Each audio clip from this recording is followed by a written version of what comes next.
Okay. Happier times weather-wise, right? Maybe? Yeah? Forecast looks good. All right, so we're going to talk about, so we've had this nice stuff about, I think, nice stuff about random walks, and there were a couple of beautiful things contained in there, right? The central limit theorem is a path you're taking right now in the assignment. Like a glimpse of that, because you're showing that heads and tails add up to give you a normal distribution. And then there are other crazy things hidden within random walks, such as the first return problem, which gives us this very strange and I think unintuitive result that takes an infinite amount of time on average for a random walker to come back. So that's an odd thing.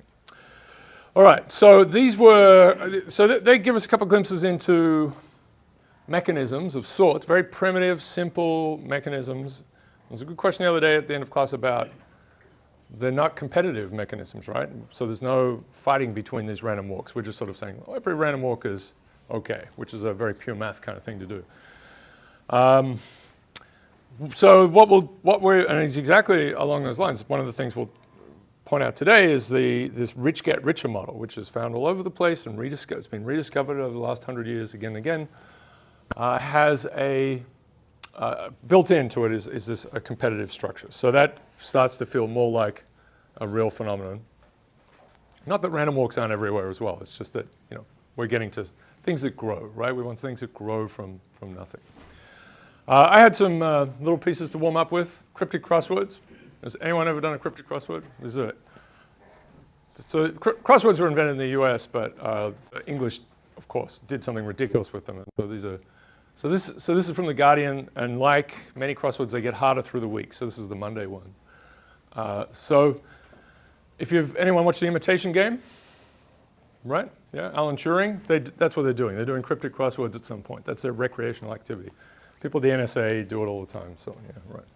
So this may interest a few of you, but the ridiculous, strange things where the surface read, which is when you read thing, has nothing to do with what's going on. So for example, nurse enters passage that's short, right? So a nurse, this is in English, so EN is a short abbreviation for a kind of nurse. A passage is a transit, so put EN in transit and you get something that's short, transient. And it's full of very strange different kinds of clues. So this one is trounce, right? This is an anagram. Thrash, counter-revolutionary. So revolutionary counter anagram of this is thrash. You trounce someone, you beat them.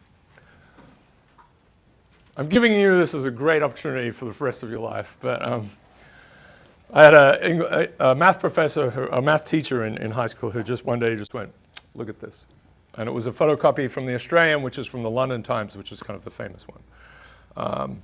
Anyway, all right, so I want you to know these things exist. And there are all kinds of different ways of doing this, right? Cockney in ecstasy since getting offer, so that's actually Eastender. So Cockney is Eastender, ecstasy is E is often the abbreviation, since is as, getting offer is tender, Eastender.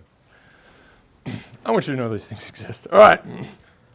We're going to try to do this. So we have afternoon tea, which is going to be a regular thing from Thursdays on, 3 p.m. over at Farrell, and there'll be a little bit of side crossword solving